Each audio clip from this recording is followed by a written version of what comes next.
മഹത്വപ്പെടുമാറാകട്ടെ.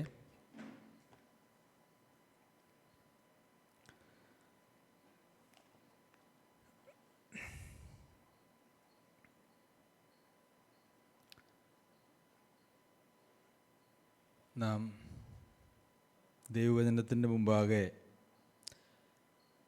എത്ര ഇരുന്നാലും ദൈവവചനത്തെ സ്നേഹിക്കുന്ന ആളുകളെ സംബന്ധിച്ചിടത്തോളം അത് മടുപ്പല്ല.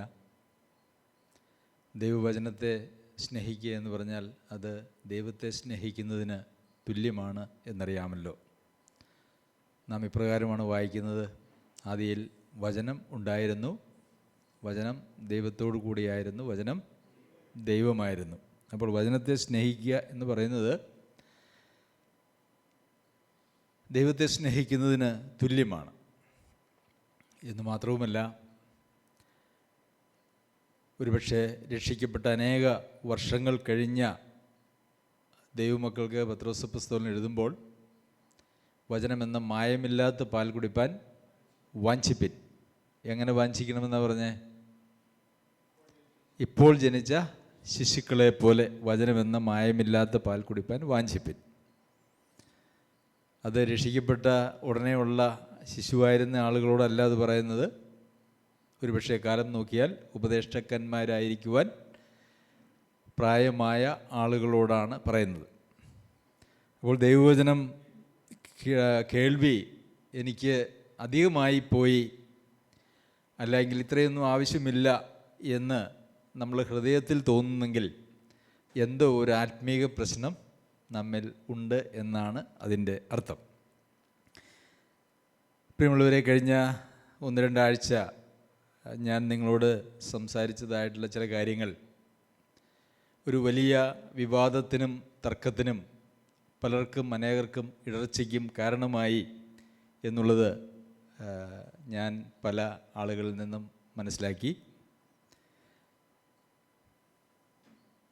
എന്നാൽ ദൈവവചനത്തിലെ സത്യങ്ങൾ അതിന് എത്ര വില കൊടുക്കണമെങ്കിലും ആ സത്യങ്ങൾ അങ്ങനെ തന്നെ നിർമ്മലമായി സഭയിൽ പഠിപ്പിക്കുകയും അത് നാം എല്ലാവരും അനുസരിക്കുകയും ചെയ്യണം എന്നുള്ളത് ഒരു യാഥാർത്ഥ്യമാണ്. അപ്പോൾ അതൊരു വിവാദത്തിനും അതുപോലെ തന്നെ ഇടർച്ചയ്ക്കും കാരണമായി എന്നുള്ളതിൽ ഞാൻ അല്പം പോലും അതിശയിക്കുന്നില്ല. കാരണം ആധുനിക കാലഘട്ടത്തിൽ, പ്രത്യേകിച്ച് 21-ാം നൂറ്റാണ്ടിലെ ക്രിസ്തീയ സഭകൾ വിട്ടുകളഞ്ഞതായ വലിയ ആത്മീക പ്രമാണമാണ് അത് എന്നെനിക്ക് ഉത്തമ ബോധ്യമുണ്ട്. എല്ലാവരുടെയും ശ്രദ്ധ അങ്ങനെ വളരെ തലയൊക്കെ ഒരല്പം നീട്ടി ഇതെന്താണ് ഈ വിവാദമായ കാര്യം എന്ന് അറിയാനായിട്ട് നിങ്ങളുടെ ശ്രദ്ധ അങ്ങനെ ഇരിക്കുന്നത് ഞാൻ നിങ്ങളുടെ മുഖങ്ങളിൽ ദർശിക്കുന്നുണ്ട്. അപ്പോൾ വിവാദമായ വിഷയമെന്ന് പറയുന്നത് ഇതാണ്: സകലതും പൊതുവക എന്നെണ്ണുക. അതാണ് വിവാദമായ വിഷയമെന്ന് പറയുന്നത്. അത് അങ്ങനെയൊന്ന് പുതിയ നിയമത്തിൽ ഇല്ലെന്നും ഇനിയല്ല അത് 1-ാം നൂറ്റാണ്ടിൽ പരീക്ഷിച്ച് പരാജയപ്പെട്ട് അത് ദൈവം വേണ്ട എന്ന് വെച്ചതുമായ കാര്യമാണ് എന്നുള്ള അഭിപ്രായങ്ങളും, പിന്നെ അതൊരു തെറ്റായിട്ടുള്ള ഉപദേശമാണ് എന്നും ഒക്കെ പറഞ്ഞതായിട്ടുള്ള ആളുകളുണ്ട്. എന്നാൽ ദൈവവചനത്തിൻ്റെ അടിസ്ഥാനത്തിൽ അത് എത്രത്തോളം ഒരു യാഥാർത്ഥ്യമാണ്, ശരിയാണ് എന്നുള്ളത് നാം മനസ്സിലാക്കേണ്ടതായ ആവശ്യമുണ്ട്. അതിൽ ഒരു സഭ അല്ലെങ്കിൽ അതിനെക്കുറിച്ച് പഠിപ്പിക്കുന്നത് അല്ല പൊതുവിലുള്ളൊരു പ്രമാണവുമാണ് കർത്താവായ യേശുക്രിസ്തു പഠിപ്പിച്ചതും ശിഷ്യന്മാർ അവരുടെ കാലഘട്ടങ്ങളിൽ അനുവർത്തിച്ചതും അതുപോലെ തന്നെ സഭകളിൽ അനുവർത്തിക്കണമെന്ന് പറഞ്ഞിരിക്കുന്നതുമായിട്ടുള്ള കാര്യങ്ങൾ മാത്രമേ ഉപദേശമായി പഠിപ്പിക്കാൻ കഴിയുകയുള്ളൂ എന്നും ചില സഭകളും ഒക്കെ അങ്ങനെ തന്നെ പഠിപ്പിക്കുന്നുണ്ട്. അതിൽ ഒരു പരിധിവരെ അത് ശരിയാണ് എന്ന് തന്നെ ഞാൻ വിശ്വസിക്കുന്നു. എന്നാൽ ഈ പറഞ്ഞതായ കാര്യം, സകലതും പൊതുവക എന്ന് എണ്ണുക എന്ന് പറഞ്ഞതായിട്ടുള്ള കാര്യം കർത്താവ് പഠിപ്പിച്ചതും 1-ാം നൂറ്റാണ്ടിൽ അനുവർത്തിച്ചതും സഭകൾ അനുവർത്തിക്കേണ്ടതുമാണ് എന്ന് പഠിപ്പിച്ചിട്ടുണ്ടോ എന്നുള്ളതാണ് അതിനകത്ത് നാം പരിശോധിക്കുവാനായിട്ട് പോകുന്നത്. അങ്ങനെയാണെങ്കിൽ പിന്നെ അതിനകത്തൊരു തർക്കത്തിന് യാതൊരു കാരണവുമില്ല എന്ന് ഞാൻ വിചാരിക്കുന്നു. ശരി, കർത്താവായ യേശുക്രിസ്തു എന്താണ് പഠിപ്പിച്ചത്. സ്വകാര്യ സ്വത്തുക്കളെക്കുറിച്ച് കർത്താവായ യേശുക്രിസ്തു എന്ത് പഠിപ്പിച്ചു? നാം ഇതിനു മുമ്പ് ഇവിടെ ചിന്തിച്ചതായ കാര്യം തന്നെയാണ്, പഠിപ്പിച്ചിട്ടുള്ളതുമായ കാര്യങ്ങൾ തന്നെയാണ്. കർത്താവായ യേശുക്രിസ്തുവിൻ്റെ അടുക്കൽ തൻ്റെ ശിഷ്യന്മാർ ചെന്ന് ചോദിച്ചു, കർത്താവേ, സകലതും വിട്ട് ഞങ്ങൾ നിന്നെ അനുഗമിച്ചിരിക്കുന്നു, ഞങ്ങൾക്ക് എന്ത് കിട്ടും? അപ്പോൾ എന്ത് കിട്ടും എന്ന് ചോദിച്ചപ്പോൾ ഈ ലോകത്തിൽ എന്ത് കിട്ടുമെന്നോ നിത്യതയിൽ എന്ത് കിട്ടുമെന്നോ വ്യത്യസ്തമായിട്ടല്ല ചോദിച്ച്, എന്ത് കിട്ടുമെന്നാണ് ചോദിച്ചത്. അപ്പോൾ കർത്താവ് അത് തരം തിരിച്ചു പറഞ്ഞു, നിങ്ങൾക്ക് ഈ ലോകത്തിൽ 100 മടങ്ങ് അപ്പന്മാരെയും അമ്മമാരെയും സഹോദരന്മാരെയും സഹോദരികളെയും നിലങ്ങളെയും പിന്നെ ഭവനങ്ങളെയും വീടുകളെയും ഒക്കെ നിങ്ങൾക്ക് ലഭിക്കും. വരാനുള്ള ലോകത്തിൽ നിങ്ങൾക്ക് നിത്യജീവനും ലഭിക്കും. അപ്പോൾ ഈ 100 മടങ്ങ് വീട് കർത്താവിൻ്റെ പിന്നാലെ വന്നതിൻ്റെ പേരിൽ 100 വീട് ഇവിടെ ആർക്കെങ്കിലും കിട്ടിയിട്ടുണ്ടോ? ഇല്ല. 1-2 വീട് വരെയൊക്കെ ഒരു പക്ഷേ കാണുമായിരിക്കും, വീടില്ലാത്തവരുമുണ്ട്. അപ്പോൾ 100 മടങ്ങ് വീട് നമുക്ക് ആർക്കും കിട്ടിയിട്ടില്ല. അങ്ങനെ 100 മടങ്ങ് വീട് കിട്ടിയതായിട്ടുള്ള ആളുകളൊന്നും ഞാൻ കേരളത്തിൽ കേട്ടിട്ടുമില്ല. അപ്പോൾ കർത്താവ് പറഞ്ഞതിൻ്റെ അർത്ഥം എന്താണ്? നിങ്ങളെല്ലാവരും, അതായത് ഒരാൾ കർത്താവിനെ പിൻചെല്ലുവാനായിട്ട് തീരുമാനിച്ചാൽ അങ്ങനെ തീരുമാനിച്ചു വരുന്നതായിട്ടുള്ള ആളുകൾക്കുള്ളതെല്ലാം അത് പൊതുവാണ് എന്നാണ് അവിടെ ഉദ്ദേശിച്ചിരിക്കുന്നത്. അപ്പോൾ കർത്താവ് പഠിപ്പിച്ചിട്ടുണ്ടോ? കർത്താവ് പഠിപ്പിച്ചിട്ടുണ്ട്. പിന്നെ അപ്പോസ്തല പ്രവൃത്തികൾ 2-ാം അധ്യായത്തിലും 4-ാം അധ്യായത്തിലും നാം വായിക്കുമ്പോൾ വിശ്വസിച്ചവർ എല്ലാവരും ഒരുമിച്ചിരുന്നുവെന്നും അവരുടേതെല്ലാം അവർ പൊതുവക എന്ന് എണ്ണിയെന്നും എന്ന് മാത്രവുമല്ല, ആരും തനിക്കുള്ളത് സ്വന്തമെന്ന് പറഞ്ഞില്ല എന്നും അവിടെ എഴുതിയിട്ടുണ്ട്. അപ്പോൾ ശിഷ്യന്മാർ അത് അനുവർത്തിച്ചോ? അപ്പോൾ കർത്താവ് പഠിപ്പിച്ചു, ശിഷ്യന്മാർ അനുവർത്തിച്ചു. ഇനി മുമ്പോട്ട് വിശ്വാസികൾ എങ്ങനെയാണ് അത് സംബന്ധിച്ച് കരുതേണ്ടത് എന്നുള്ളതിനെക്കുറിച്ച് എന്താണ് ഉപദേശം? അപ്പോൾ അവിടെ പ്രധാനമായും 2-3 എതിർവാദങ്ങളാണ് പൊതുവെ ആളുകൾ പറഞ്ഞിട്ടുള്ളത്. ഒന്ന്, 1-ാമത്തെ നൂറ്റാണ്ടിൽ യെരുശലേമിൽ സുവിശേഷം അറിയിച്ചു. അന്ന് ആദ്യത്തെ ദിവസം തന്നെ 3000 പേര് കർത്താവിൻ്റെ അടുക്കിലേക്ക് അല്ലെങ്കിൽ വിശ്വസിച്ചു, സ്നാനമേറ്റു. അപ്പോൾ അങ്ങനെ ഉണ്ടായിരുന്ന ആ സമയത്ത് യെരുശലേമിലെ കുറേ ആളുകൾ, കുറേ വിശ്വാസികൾ അവർക്കുള്ളതെല്ലാം വിറ്റ്, എല്ലാം എന്ന് പറഞ്ഞിട്ടില്ല, അവർക്കുള്ളത് വിറ്റ് അവർ അപ്പസ്തോലന്മാരുടെ കാൽക്കൽ വെച്ചു. അപ്പസ്തോലന്മാരത് ആവശ്യം പോലെ ആളുകൾക്ക് പങ്കിട്ട് കൊടുത്തു എന്ന് നമ്മൾ വായിക്കുന്നുണ്ട്. എന്നാൽ അത് യെരുശലേമിൽ മാത്രം സംഭവിച്ചു, പിന്നെ മറ്റൊരിടത്തും അങ്ങനെ സംഭവിച്ചതായിട്ട് നമ്മൾ കാണുന്നില്ല. അങ്ങനെ യെരുശലേമിൽ സംഭവിച്ചതിന് ഒരു പ്രത്യേക കാരണമുണ്ട്. അത് നിങ്ങൾ മനസ്സിലാക്കണമെന്ന് ഞാൻ വിചാരിക്കുന്നു. അന്ന് പെന്തക്കോസ്ത് പെരുന്നാളിന് അന്ന് അറിയപ്പെടുന്നതായിട്ട് ഇന്നത്തെ മിഡിൽ ഈസ്റ്റ്, യൂറോപ്പ് രാജ്യങ്ങളിലെല്ലാം ചിതറിക്കിടന്നിരുന്ന യഹൂദന്മാർ അവിടെ പെന്തക്കോസ്ത് പെരുന്നാളിനായിട്ട് യെരുശലേമിൽ വന്നിട്ടുണ്ടായിരുന്നു. അപ്പോൾ അങ്ങനെ വന്നതായിട്ടുള്ള ആളുകൾക്ക് യെരുശലേമിൽ അല്ലെങ്കിൽ ഇസ്രായേലിൽ പ്രത്യേകിച്ച് വീടോ അങ്ങനെയൊന്നും ഇല്ല എന്നുള്ളത് നമുക്കറിയാമല്ലോ. അവർ ഈ പെരുന്നാളിന് വേണ്ടി മാത്രം വന്ന ആളുകളാണ്. അവർ സുവിശേഷം കേട്ടു, അവർ രക്ഷിക്കപ്പെട്ടു, അവർക്ക് പരിശുദ്ധാത്മാവിനെ കിട്ടി. ആ വലിയ വ്യത്യാസപ്പെട്ട ജീവിതാനുഭവം അവരനുഭവിച്ചു. അവിടെ ഉണ്ടായിരുന്നവരും പെരുന്നാളിന് നാനാദേശങ്ങളിൽ നിന്ന് വന്നവരുമായിട്ടുള്ള ആളുകൾ. എന്നു മാത്രവുമല്ല, കർത്താവ് പോയ പോലെ തിരിച്ചു വരും. അപ്പോൾ എപ്പോഴാണ് വരുന്നത് എന്നുള്ളതിനെ സംബന്ധിച്ച് യാതൊരു കൃത്യമായ നിർദ്ദേശങ്ങളും കർത്താവ് പറഞ്ഞിട്ടില്ല. അത് മനുഷ്യപുത്രൻ കൂടി അറിയുന്നില്ലെന്നാണ് പറഞ്ഞു. അപ്പോൾ അവർ വിചാരിച്ചു കർത്താവ് ഉടനെ വരും, എന്നാൽ കർത്താവിൻ്റെ കൂടെ അങ്ങോട്ട് പോകാം, ഇനി സ്വന്തം ദേശങ്ങൾ, ഞങ്ങളുടെ പ്രദേശങ്ങളിലേക്കൊന്നും ഞങ്ങൾ തിരിച്ചു പോകുന്നില്ല എന്ന് വിചാരിച്ച് അവർ അവിടെ കൂടാനായിട്ട് അങ്ങോട്ട് തീരുമാനിച്ചു. അപ്പോൾ 10-12 ഭാഷക്കാരെക്കുറിച്ച് അവിടെ പറയുന്നുണ്ടല്ലോ. അങ്ങനെ തീരുമാനിച്ചപ്പോൾ എന്തു പറ്റി? കുറേ ആളുകൾ അവർക്കുണ്ടായിരുന്ന ഭൂസ്വത്തൊക്കെ വിറ്റ് ഇവിടെ കൂടാൻ തീരുമാനിച്ച ആളുകൾക്ക് താമസിക്കാനുള്ള സൗകര്യമൊക്കെ ഇവിടെ അങ്ങോട്ട് ഒരുക്കുന്നതിന് വേണ്ടിയാണ് അന്ന് യെരുശലേമിലെ സഭയിലുള്ള ആളുകൾ ഇങ്ങനെയൊക്കെ ചെയ്തത്. അതിൻ്റെ ചരിത്രവും അതുപോലെ വചനത്തിൽ നിന്നുള്ളതായിട്ടുള്ള വ്യക്തമായിട്ടുള്ള സൂചനകളുമാണ്. എന്നാൽ ദൈവിക പരിപാടി എന്ന് പറയുന്നത് രക്ഷിക്കപ്പെട്ടവരെല്ലാവരും അവിടെ കൂടിയിരുന്ന് കർത്താവ് വരുമ്പോൾ പോവുക എന്നുള്ളതായിരുന്നില്ല. കർത്താവ് അവരെ അവിടുന്ന് പറഞ്ഞു വിട്ടു. എങ്ങനെ പറഞ്ഞു വിട്ടേ? വലിയ ഒരു പീഡനം, കഷ്ടം അങ്ങോട്ട് ആഞ്ഞടിച്ചു. അപ്പസ്തോലന്മാർ ഒഴികെ എല്ലാവരും ചിതറിപ്പോയി എന്നാണ് നമ്മൾ വായിക്കുന്നത്. അപ്പോൾ രക്ഷിക്കപ്പെട്ട ആളുകളെല്ലാം കൂടെ ഒരുമിച്ച് കൂടിയിരുന്ന് കർത്താവിൻ്റെ വരവിന് വേണ്ടി അങ്ങനെ അവിടെ കൂടിയിരിക്കുക എന്നുള്ളതല്ല. കർത്താവിൻ്റെ സുവിശേഷം എല്ലായിടത്തേക്കും പകരപ്പെടുക, പോവുക, അനേകം ആളുകൾ വിശ്വസിക്കുക, ഇതൊക്കെ ദൈവിക പരിപാടിയാണ്. അതിനൊരു തടസ്സമായിട്ടുള്ള പരിപാടിയാണ് യഥാർത്ഥത്തിൽ അവിടെ മനുഷ്യൻ്റെ ചില ജഡികമായിട്ടുള്ള താല്പര്യങ്ങളിൽ അവിടെ ഉണ്ടായത്. അതുകൊണ്ട് എന്തു ചെയ്തു? അവിടെ എല്ലാം ദൈവം അങ്ങോട്ട് ചിതറിച്ചു. അങ്ങനെ റോമായിൽ പോയി. അങ്ങനെ അവിടെ നിന്ന് റോമായിലേക്ക് പോയ രക്ഷിക്കപ്പെട്ട ആളുകളാണ് റോമയിലെ സഭയുടെ സ്ഥാപനത്തിൻ്റെ പിന്നിലെന്നാണ് ചരിത്രം അതിനെക്കുറിച്ച് സാക്ഷ്യപ്പെടുത്തുന്നത്. അപ്പോൾ അങ്ങനെ ആണ് അവിടെ വിറ്റ് കൊണ്ടുവന്ന അപ്പസ്തോലന്മാരുടെ കാൽക്കൽ വെച്ചത്. ഈ വിറ്റ് കൊണ്ടുവന്ന അപ്പസ്തോലന്മാരുടെ കാൽക്കൽ വെച്ചത് ആളുകൾ അവർക്കുള്ളത് എല്ലാം വിറ്റു എന്നാണ് ഒരു പക്ഷേ നാം വായിക്കുമ്പോൾ നമുക്ക് മനസ്സിലാക്കാൻ നമ്മുടെ മനസ്സിലേക്ക് വരുന്നതായിട്ടുള്ള ചിന്ത എന്ന് പറയുന്നത്. അതൊരിക്കലും അത് ചിന്തിക്കുന്നത് യുക്തിപരമല്ല. നമുക്കറിയാമല്ലോ, ഒരു വീട്ടിൽ പ്രായമായവരും കുഞ്ഞുങ്ങളും ഗർഭിണികളും ഒക്കെ ഉണ്ട്. ഇവരെല്ലാവരെയും വഴിയിലേക്ക് ഇറക്കി വിട്ടിട്ട് അവർക്കുണ്ടായിരുന്ന വീടും എല്ലാം വിറ്റ് എല്ലാം കൊണ്ട് അപ്പസ്തോലന്മാരുടെ കാലുകൾ വെച്ചു. പിന്നെ അത് വീതിച്ചു കൊടുത്ത് എപ്പോഴെങ്കിലും വീടൊക്കെ മേടിച്ചാണോ ആളുകൾ അവരുടെ വീട്ടിൽ പിന്നെ പോയി താമസിച്ചു? അങ്ങനെയൊന്നുമല്ല. അതിനു മുമ്പ് തന്നെ കർത്താവിന് വഴിയൊരുക്കാൻ വന്നതായിട്ടുള്ള യോഹന്നാൻ പ്രസംഗിച്ചിരുന്നു. എന്ത്?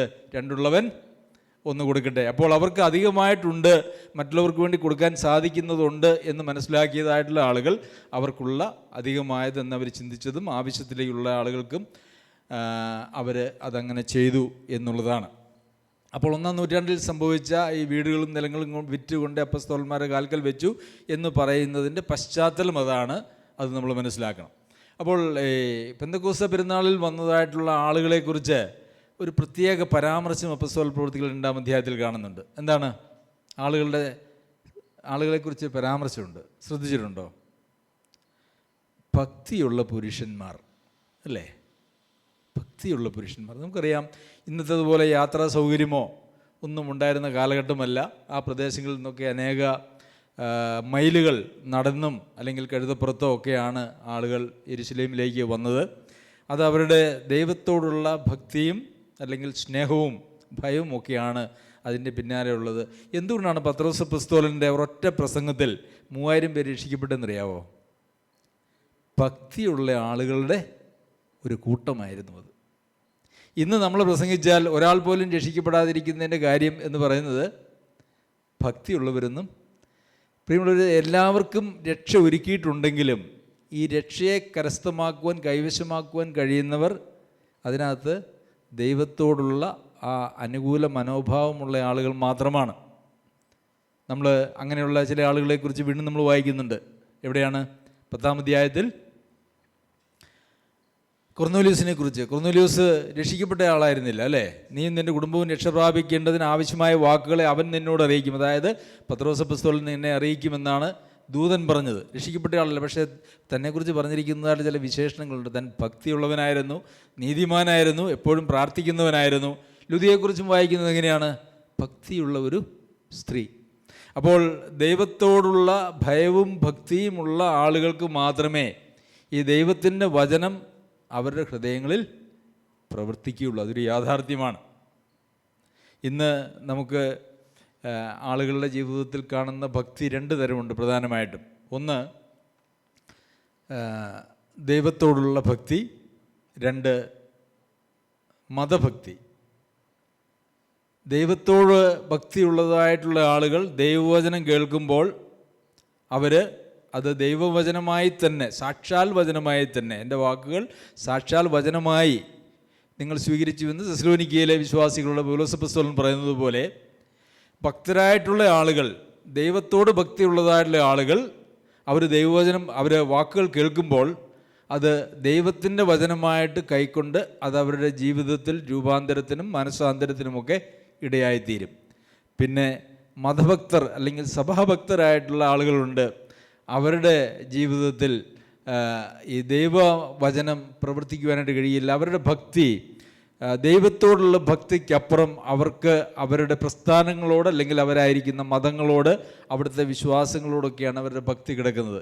എന്തുകൊണ്ടാണ് പല മതങ്ങളിലും സഭകളിലുമൊക്കെയുള്ള ആളുകൾ അത് ഏത് സഭകളിലാണെങ്കിലും ഉള്ള ആളുകൾ അവർ ദൈവവചനം കേട്ടാൽ സത്യമാണെന്ന് അവർക്ക് ബോധ്യമായാൽ പോലും അവർക്ക് വരാനായിട്ട് കഴിയില്ല, അല്ലേ?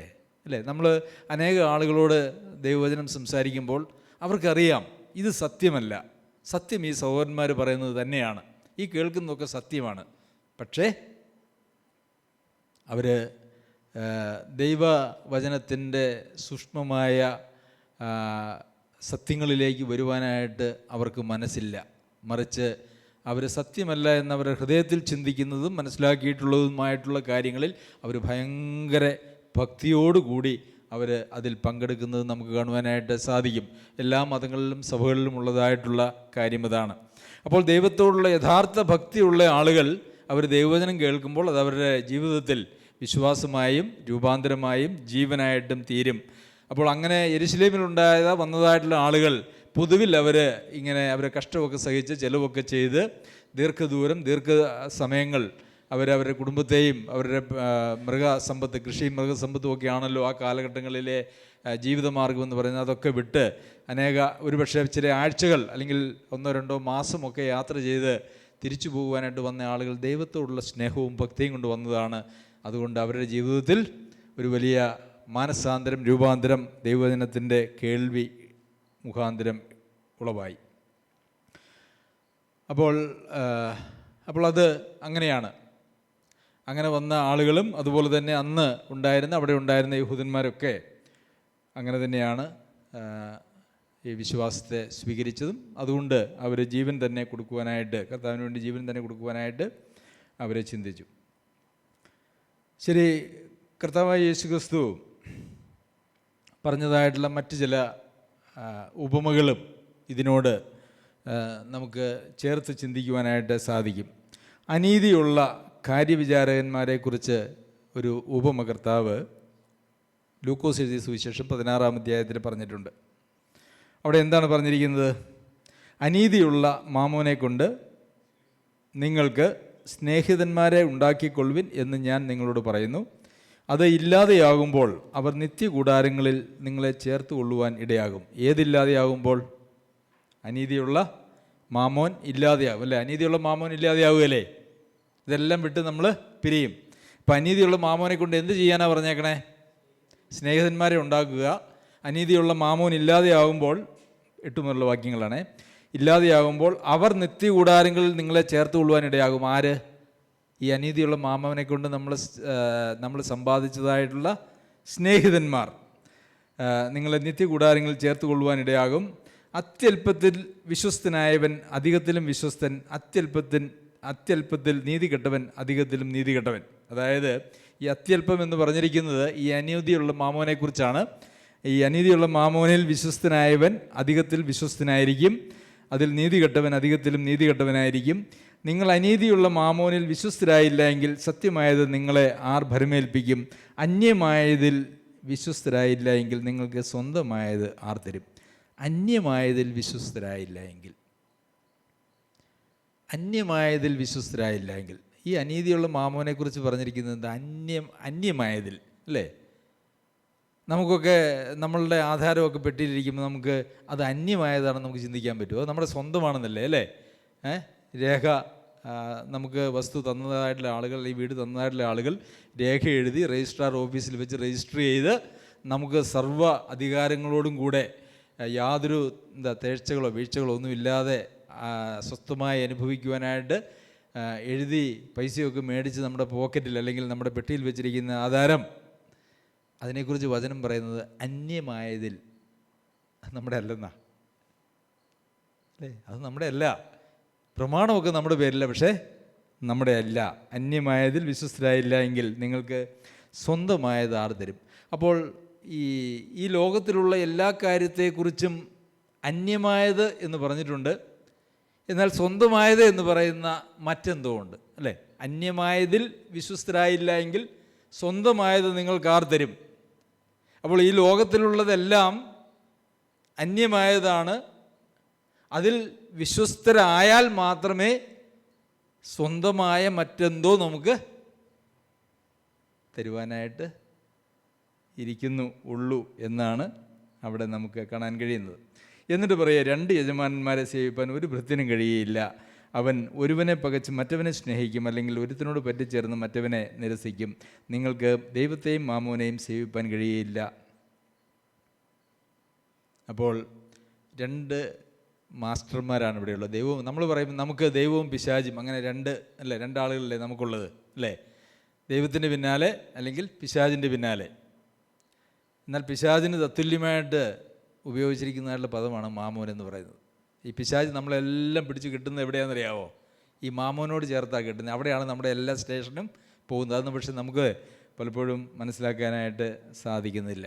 അപ്പോൾ മാമോനെയും ദൈവത്തെയും നിങ്ങൾക്ക് സേവിക്കാൻ കഴിയുകയില്ല എന്നാണ് അവിടെ പറഞ്ഞു നിർത്തുന്നത്. അപ്പോൾ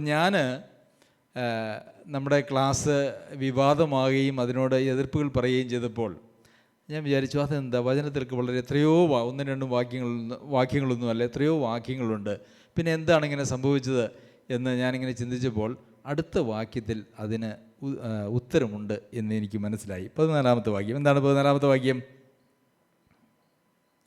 ഇതൊക്കെയും ദ്രവ്യാഗ്രഹികളായ പരീശന്മാർ കേട്ട് അവനെ പരിഹസിച്ചു.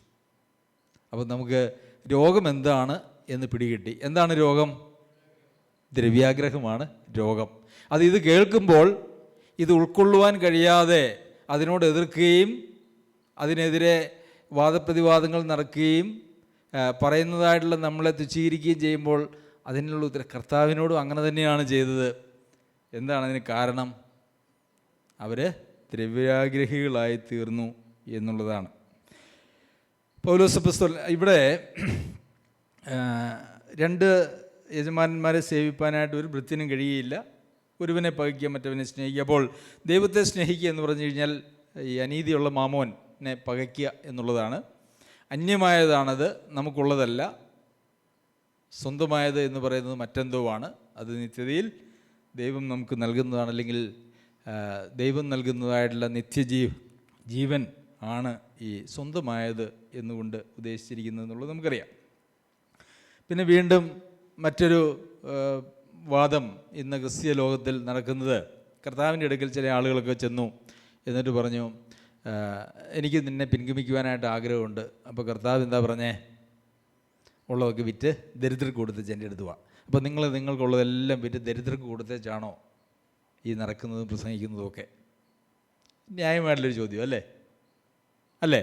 ആര് കേട്ടാലും നിങ്ങളോടൊക്കെ ഒരു പക്ഷേ നിങ്ങൾ സുവിശേഷമൊക്കെ പറയുകയാണെങ്കിൽ ഒരു പക്ഷേ ആളുകൾ ചോദിക്കാൻ സാധ്യതയുള്ള ഒരു ചോദ്യമാണത്.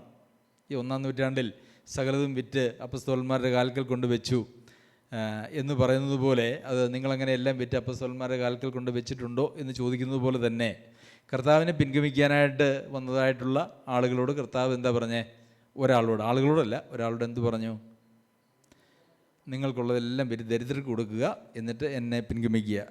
പല വേദഭാഗങ്ങളിലും സുവിശേഷങ്ങളിലും നമുക്കത് വായിക്കാനായിട്ട് കഴിയും. എന്നാൽ ലൂക്കോസ് എഴുതിയ സുവിശേഷം 18-ാം അധ്യായത്തിൽ നമുക്ക് അത് സംബന്ധിച്ച് ഉള്ള ഒരു ഉദാഹരണം വായിച്ചതിനെക്കുറിച്ച് ചിന്തിക്കാം. ഒരു പ്രമാണി അവനോട് 18 മുതൽ, നല്ല ഗുരു, ഞാൻ നിത്യജീവനെ അവകാശമാക്കേണ്ടതിന് എന്ത് ചെയ്യണം എന്ന് ചോദിച്ചു. അതിന് യേശു, എന്നെ നല്ലവനെന്ന് പറയുന്നത് എന്ത്? ദൈവം ഒരുവനല്ലാതെ നല്ലവൻ ആരുമില്ല. വ്യഭിചാരം ചെയ്യരുത്, കൊല ചെയ്യരുത്, മോഷ്ടിക്കരുത്, കള്ളസാക്ഷ്യം പറയരുത്, നിൻ്റെ അപ്പനെയും അമ്മയെയും ബഹുമാനിക്കുക എന്നീ കൽപ്പനകളെ നീ അറിയുന്നുവല്ലോ എന്ന് പറഞ്ഞു. ഇവയൊക്കെയും ഞാൻ ചെറുപ്പം മുതൽ കാത്തുകൊണ്ടിരിക്കുന്നു എന്ന് പറഞ്ഞു എന്ന് അവൻ പറഞ്ഞത് യേശു കേട്ടിട്ട്. അപ്പോൾ കർത്താവ് 10 കൽപ്പനകളിൽ 4 എണ്ണത്തെ അടർത്തിയെടുത്തി അവനോട് പറഞ്ഞു. മോഷ്ടിക്കരുത്, പിന്നെ എന്ത് ചെയ്യണം? കൊല ചെയ്യരുത്, മോഷ്ടിക്കരുത്, കള്ളസാക്ഷ്യം പറയരുത്, നിൻ്റെ അപ്പനെ അമ്മയും ബഹുമാനിക്കുക. 4 കാര്യങ്ങളെ പറഞ്ഞിട്ടുള്ളൂ. കൊല ചെയ്യരുത്, 10 കൽപ്പനകളിൽ 4 പറഞ്ഞുള്ളൂ. ഇതിനകത്ത് ഈ മോഹിക്കരുത് എന്നുള്ളത് പറഞ്ഞില്ല. പിന്നെ ദൈവത്തോടുള്ള ബന്ധത്തിലുള്ള കൽപ്പനകളും പറഞ്ഞില്ല. വ്യഭിചാരം അത് പറഞ്ഞില്ല. വ്യഭിചാരം എന്ന് പറയുന്നത് മോഹവുമായിട്ട് ബന്ധപ്പെട്ടൊരു കാര്യമായതുകൊണ്ടായിരിക്കാം അത് പറയാതിരുന്നു. ഈ 4 കാര്യങ്ങൾ കർത്താവ് പറഞ്ഞപ്പോൾ ഈ മനുഷ്യൻ എന്ത് പറഞ്ഞു? പ്രമാണി എന്ത് പറഞ്ഞു? ഇതെല്ലാം ഞാൻ എപ്പം മുതലാണ്? അറിവായപ്പം മുതലാണോ? അല്ല, ചെറുപ്പം മുതലേ ഞാനിതെല്ലാം പാലിച്ചു വരുന്നു. അപ്പോൾ യേശു പറഞ്ഞു, നിനക്ക് ഒരു കുറവുണ്ട്. എന്താണ്? നിനക്കുള്ളതൊക്കെയും വിറ്റ് ദരിദ്രന്മാർക്ക് പകുത്തു കൊടുക്കുക, എന്നാൽ സ്വർഗത്തിൽ നിനക്ക് നിക്ഷേപം ഉണ്ടാവും. പിന്നെ വന്ന് എന്നെ അനുഗമിക്കുക എന്ന് പറഞ്ഞു. കർത്താവിനെ പിൻചെല്ലുവാനായിട്ട് വെച്ച ഒരു വ്യവസ്ഥ പോലെ നമുക്കൊരു പ്രാഥമിക വായനയിൽ നമുക്ക് ചിന്തിക്കാനായിട്ട് കഴിയും. പ്രത്യേകിച്ച് കർത്താവിൻ്റെ പിന്നാലെ പോയതായ ആളുകൾ ആരോടും അങ്ങനെ എല്ലാം വിറ്റ് കൊണ്ടുവരാനായിട്ടൊന്നും, വിറ്റ് ദരിദ്രർക്ക് കൊടുക്കാൻ, ഇവിടെ വിറ്റ് ഇങ്ങോട്ട് കൊണ്ടുവരാനൊന്നും പറഞ്ഞില്ല കേട്ടോ. ഇന്നത്തെ ആളുകളാണെങ്കിൽ എന്ത് പറയും? നിങ്ങൾ എല്ലാം വിറ്റ് ഇങ്ങോട്ട് കൊണ്ടുപോവാ എന്ന് പറയും, എന്നാൽ നിങ്ങൾക്ക് വലിയ പ്രതിഫലമൊക്കെ കിട്ടുമെന്ന് പറയും. കർത്താവ് അങ്ങനെ പറഞ്ഞില്ല. കർത്താവ് എന്തുകൊണ്ടാണ് ആ മനുഷ്യനോട് അങ്ങനെ പറഞ്ഞത്? എന്താണ് തനിക്കുണ്ടായിരുന്നതായിട്ടുള്ള കുറവ്? കൊന്നിട്ടില്ല, വ്യഭിചാരം ഇവിടെ പറഞ്ഞില്ലെങ്കിലും ഞാൻ വിചാരിക്കുന്നു വ്യഭിചാരം ചെയ്തിട്ടില്ല, മോഷ്ടിച്ചിട്ടില്ല, അപ്പനെയും അമ്മയും ബഹുമാനിച്ചിട്ടുണ്ട്, കള്ളസാക്ഷ്യം പറഞ്ഞിട്ടില്ല, അല്ലേ? നല്ല സാക്ഷ്യമുള്ള ഒരു മനുഷ്യനല്ലേ, അല്ലേ? നമ്മളും പലപ്പോഴും പറയാറുള്ള, നമ്മളിപ്പോൾ ആളുകളോടൊക്കെ സംസാരിക്കുമ്പോഴോ അല്ലെങ്കിൽ നമ്മളൊക്കെ പരസ്പരം ഒരുപക്ഷെ സംസാരിക്കാൻ സാധ്യതയുള്ള കാര്യം എന്താ? ഞാനങ്ങനെ വലിയ പാപമൊന്നും ചെയ്യുന്നയാളല്ല, ഞാൻ ആരെയും കൊന്നിട്ടില്ല, വിചാരം ചെയ്യാൻ പോയിട്ടില്ല, മോഷ്ടിക്കാൻ പോയിട്ടില്ല, ഞാൻ കള്ളസാക്ഷ്യം പറയാൻ പോയിട്ടില്ല. ഇപ്പോൾ ആളുകളെല്ലാം അവരെ തന്നെ ന്യായീകരിക്കുന്ന, അവരെ തന്നെ വിശുദ്ധരെന്നോ അല്ലെങ്കിൽ വലിയ കുഴപ്പമില്ലാത്ത ആളുകളെന്നോ പറയുന്നതായിട്ടുള്ള ചില വാദഗതികളാണ് ഇങ്ങനെ. എത്രയോ ആളുകൾ കൊല്ലാത്തവരുണ്ട് ഈ ലോകത്തിൽ, എല്ലാവരും കൊലപാതകം നടത്തുന്നവരാണോ? അങ്ങനെയൊന്നുമല്ല. മാന്യന്മാരായിട്ട് ജീവിക്കുന്ന ധാരാളം ആളുകൾ എല്ലാ മതവിഭാഗങ്ങളിലും ഇനിയല്ല നിരീശ്വരവാദികളിലും ഉണ്ട് എന്നുള്ളത് നമുക്കറിയാമല്ലോ. പക്ഷേ ഈ കുറവ് എന്താണെന്ന് വെച്ചാൽ, ദൈവത്തിൻ്റെ സ്ഥാനത്ത് ആ മനുഷ്യൻ എന്തായിരുന്നു? ധനമായിരുന്നു. കർത്താവിൻ്റെ കൽപ്പനകളിൽ ആദ്യത്തെ കൽപ്പനകൾ ആരുമായിട്ട് ബന്ധപ്പെട്ടതാ? ദൈവവുമായിട്ടുള്ള ബന്ധത്തിൽ പെട്ട കാര്യങ്ങളാണ് ആദ്യത്തെ കൽപ്പനകളെല്ലാം. അതൊന്നും കർത്താവ് ചോദിച്ചില്ല. നിൻ്റെ ദൈവമായ കർത്താവിനെ മാത്രമേ നീ ആരാധിക്കാവൂ, നീ അത് അനുവർത്തിച്ചിട്ടുണ്ടോ എന്ന് ചോദിച്ചില്ല. ഞാനല്ലാതെ മറ്റൊരു ദൈവം നിനക്കുണ്ടാകരുത്, അത് ഞാനല്ലാതെ ഏതെങ്കിലും ദൈവം നിനക്കുണ്ടോ എന്ന് ചോദിച്ചില്ല. ഇനി ഒരുപക്ഷെ നീ ദേവാലയത്തിൽ കൃത്യമായി പോവുകയൊക്കെ ചെയ്യുമായിരുന്നോ എന്ന് ചോദിച്ചില്ല. ചോദിച്ചാൽ ചിലപ്പോൾ അതിനും കൂടെ ആ മനുഷ്യൻ ഞാൻ കൃത്യമായിട്ട് പോകുന്നയാളാണ് എന്ന് പറയുവാനായിട്ടുള്ള സാധ്യതയാണുള്ളത്.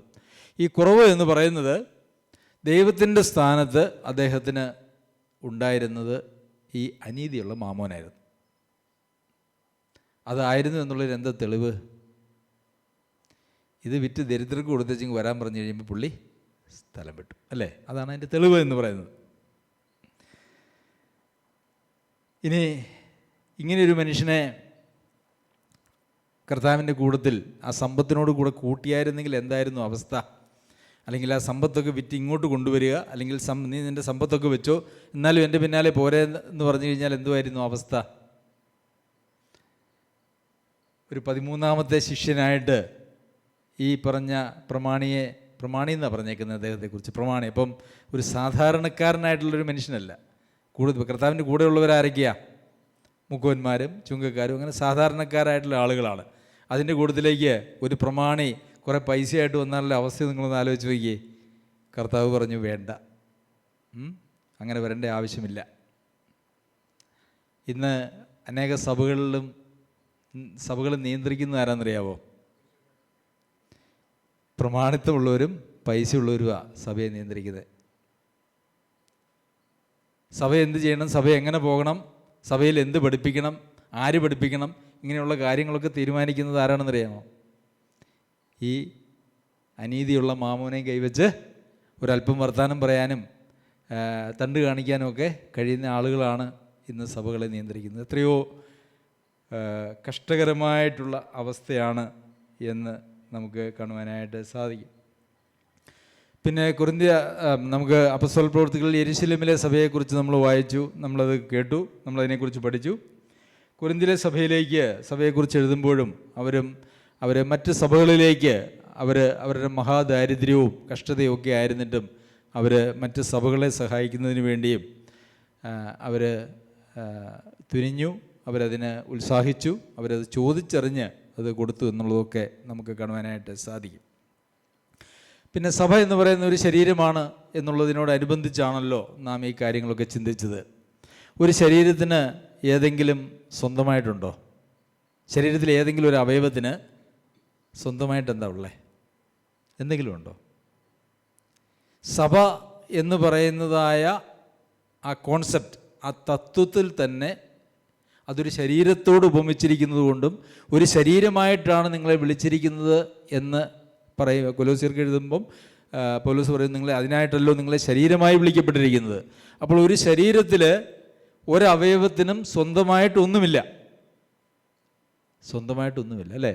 ഇപ്പം എൻ്റെ കൈ പറയുകയാണ്, എൻ്റെ ഈ കൈ പറയുകയാണ്, ഇപ്പം എനിക്ക് സ്വന്തമായിട്ടാണ് ഉള്ളത്. ഇപ്പം അവിടുന്ന് വന്നതായിട്ടുള്ള രക്തം ഞാൻ തിരിച്ചു കൊടുക്കുകയില്ല, ആ രക്തം അവിടെ തന്നെ ഇരിക്കട്ടെ, അതെൻ്റെ സ്വന്തമാണെന്ന് പറഞ്ഞാൽ എന്ത് സംഭവിക്കും? കുറച്ച് കഴിയുമ്പം ആ കൈ പതുക്കെ നീല കളറായിട്ടങ്ങ് മാറും, ഇല്ലേ? എന്താണ്?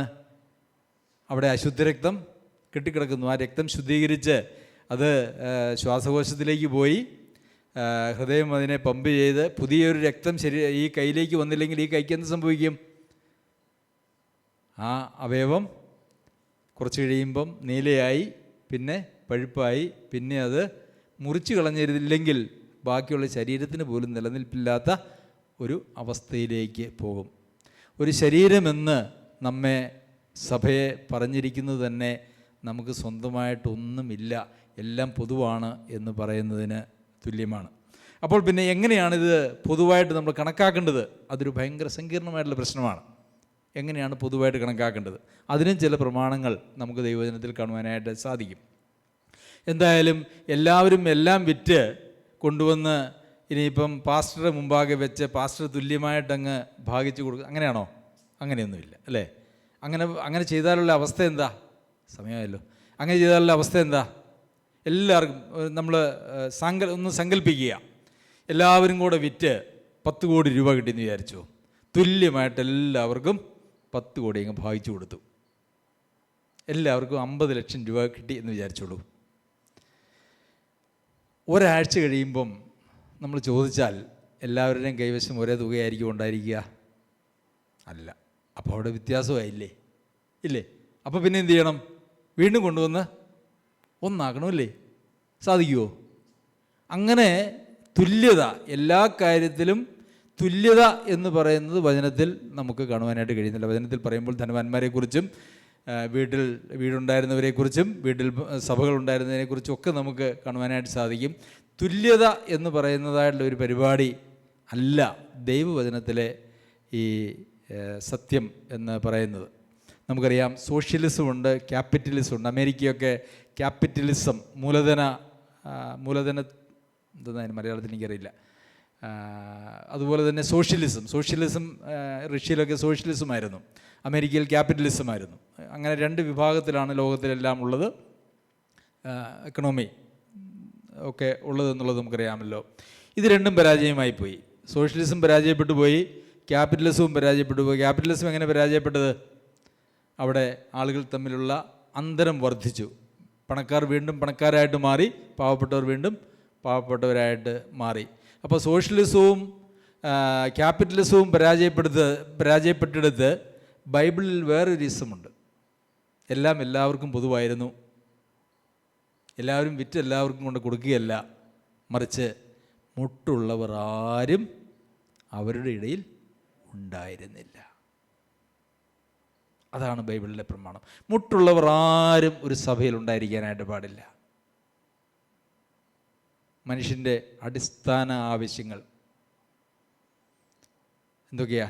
ഭക്ഷണം, വസ്ത്രം, അല്ലേ, പാർപ്പിടം, മരുന്ന്, അതുപോലെയുള്ളതായ മനുഷ്യൻ്റെ ഉണ്ണാനും ഉടുക്കാനും ഉണ്ടെങ്കിൽ മതി എന്ന് വയ്ക്കുക എന്ന് പൗലോസ് അപ്പോസ്തലൻ തിമോത്തിയോസിനോട് പറഞ്ഞതുപോലെ നമ്മുടെ അടിസ്ഥാന ആവശ്യങ്ങൾക്ക് നമുക്ക് മുട്ടുണ്ടെങ്കിൽ അങ്ങനെ മുട്ടുള്ള ഒരാൾ പോലും സഭയിലുണ്ടാകാൻ പാടില്ല.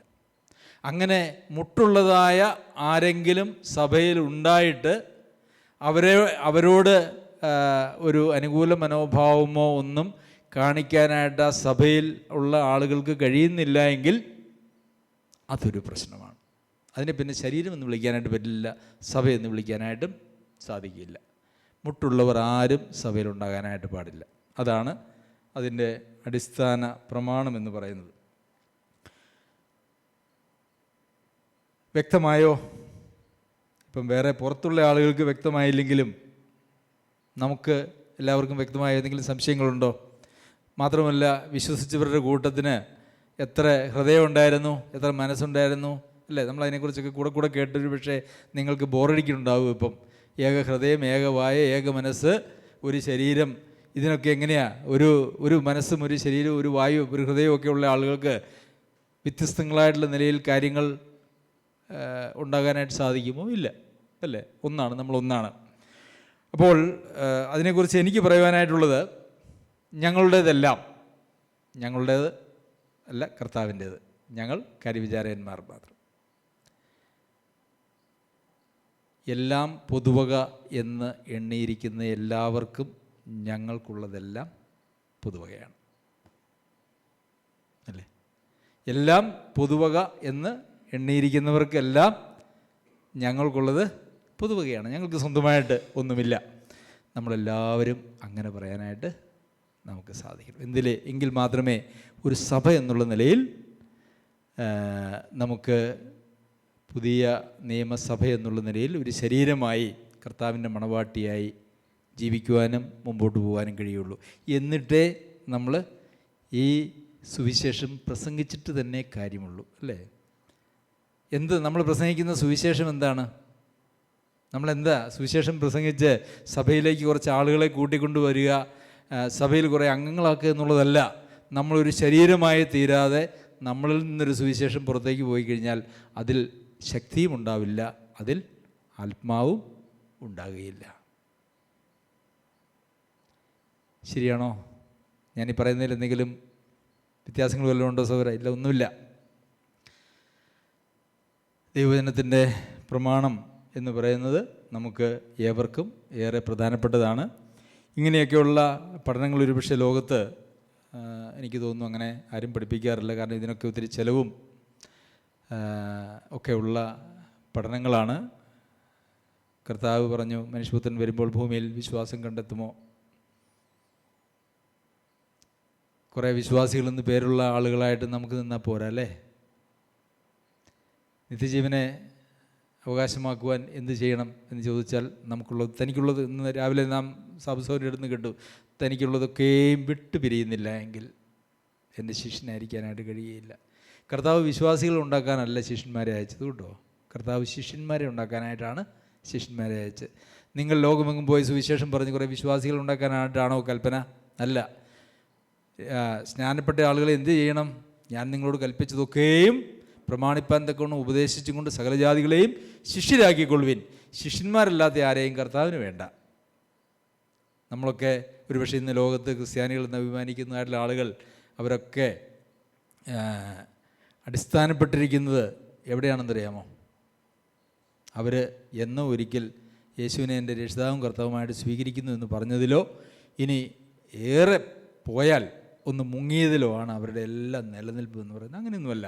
അങ്ങനെ ഒരു ക്രിസ്ത്യ ജീവിതത്തെക്കുറിച്ച് ബൈബിളിൽ ഒരു സൂചന പോലുമില്ല. അങ്ങനെയാണെങ്കിൽ പിന്നെ ഈ ലേഖനങ്ങളൊക്കെ എഴുതേണ്ടതായിട്ടുള്ള വല്ല ആവശ്യമുണ്ടോ? ഉണ്ടോ? ഈ ലേഖനങ്ങളൊന്നും എഴുതേണ്ട ഒരു ആവശ്യവുമില്ല. ദൈവം നമ്മെ സഹായിക്കട്ടെ. ദൈവവചനത്തിൻ്റെ സത്യങ്ങളെ അതായിരിക്കുന്ന നിർമ്മലമായിട്ടുള്ള നിലയിൽ മനസ്സിലാക്കുകയും നമുക്ക് അതനുസരിച്ച് അത് നമ്മളുടെ വിശ്വാസമായി ജീവനായി പരിണമിച്ച് നമ്മുടെ ദൈവത്തെ മഹത്വപ്പെടുത്തിക്കൊണ്ട് നമുക്ക് ജീവിക്കാം. ദൈവം നമ്മെ സഹായിക്കട്ടെ. നമുക്ക് തുടർന്ന് എന്തെങ്കിലും പ്രാർത്ഥനാ വിഷയങ്ങളുണ്ടെങ്കിൽ പങ്കുവയ്ക്കുവാനായിട്ടുള്ള സമയമാണ്. ആർക്കെങ്കിലും എന്തെങ്കിലും പ്രാർത്ഥനാ വിഷയമുണ്ടോ?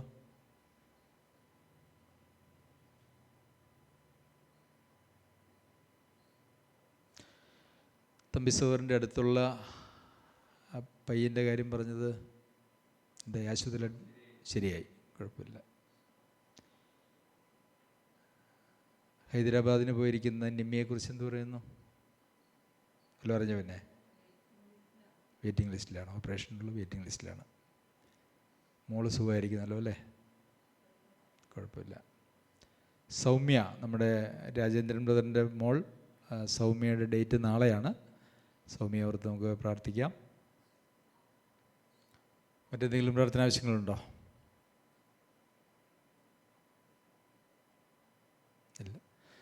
നമുക്ക് എഴുന്നേറ്റ് നിന്ന് ഒരു പാട്ടുപാടി പ്രാർത്ഥിച്ച് നമ്മുടെ മീറ്റിംഗ് നമുക്ക് അവസാനിപ്പിക്കാം.